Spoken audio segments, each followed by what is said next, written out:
Installing a garbage disposal beneath the kitchen sink or under the kitchen sink. Question: how many parts are in totality are there with the garbage disposal per se? So we've disassembled this piece of hardware here. We're not going to take into account the plumber's putty, but we're going to say, okay, 1, 2, 3 screws, 4 with the ring, 5 with this plate, 6 with this plate, 7 with this plate. So a total of 7. So again, to reiterate, how many parts total of some of these? Now, they may not all be the same, and it may vary according to manufacturer and manufacturer.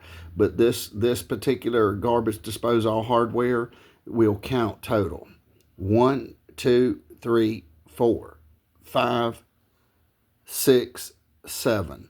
7 parts total. So if one goes here to assemble it, in 7 parts, this, and so 7 parts total. Thank you.